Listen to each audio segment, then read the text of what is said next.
everyone, welcome back to another video. My name is Shoes. We are playing Planet Zoo on this full release game now. Now, if you follow me for the beta, you will completely understand that the last zoo didn't quite go as planned, so therefore we're going to really make up for it this time. We have plenty of time to play it out now, but first of all, we are in a temperate biome in North America, so that is where we're making our zoo at. So a little bit of the layout is that we're going to have our front entrance with a river. We're going to have a bridge going over that river, and then we have our staff center inside of this big loop. So right now it's not going to be hidden at all, and I haven't customized the buildings, but that will be done in a later episode. This video is going to be shorter, mainly because we're just trying to make money first off in this franchise mode. So this park is actually called the Katahdin Zoo, and that actually comes from a name developed by a Native American tribe in the United States. And what Katahdin means is the greatest mountain. So we are the greatest mountain zoo. Now there's probably not going to be a mountain in the zoo, but it's going to have some sort of, like metaphor or, something like that. I'm not really good with, naming things and stuff like that, but I thought it was, a unique name instead of just calling it Shoesy Zoo, because that's not how I like to go. But anyhow, we make this little staff center in the middle. I need to actually build up some power for these buildings, so I ended up doing that. It's the only building that I actually shelter because I believe if it rains, then it's more likely to break down, so therefore I just kind of covered it up just in case. But as for our staff center, that's all we really do with it. So going on to our habitats, we make two, and we end up adopting warthogs, and we end up adopting our Nile Monitors.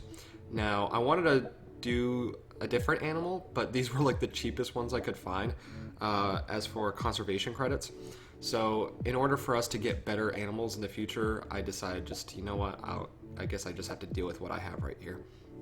We end up just doing something very plain and basic. We're going to get more into the detailing later, but a good way to start off right now is that we end up moving in our warthogs, as you see right there, but we end up changing the landscape a little bit inside of there.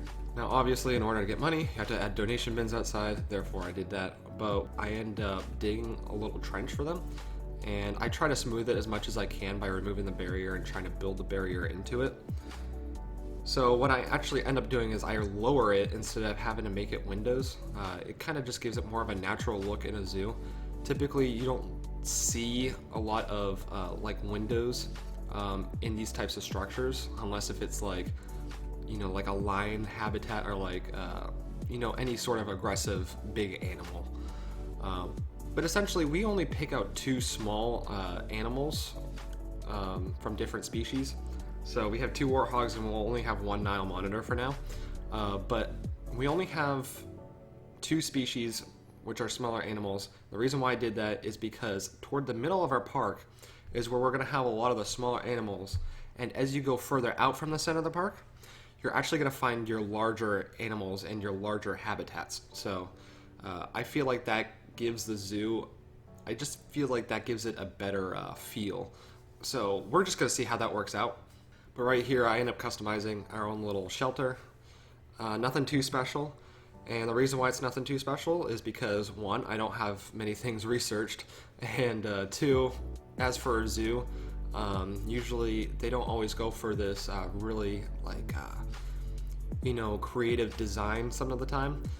Mostly they'll just do what they need to ensure that the animals are, like, healthy and their welfare is where it needs to be at.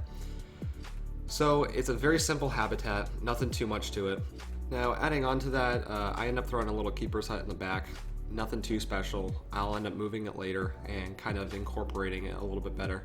We're gonna have other little staff buildings here and there for workers to get their stuff done. So we will have that scattered around. We'll make it look all natural and all that sort of thing.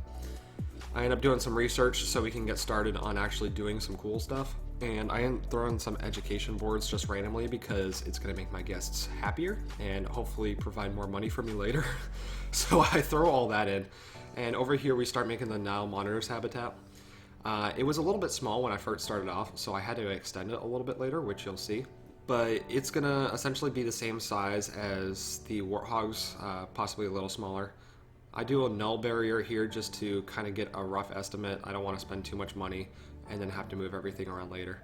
But the thing that I was concerned about is whether or not the Nile Monitors would be able to get out from a 1 meter wall.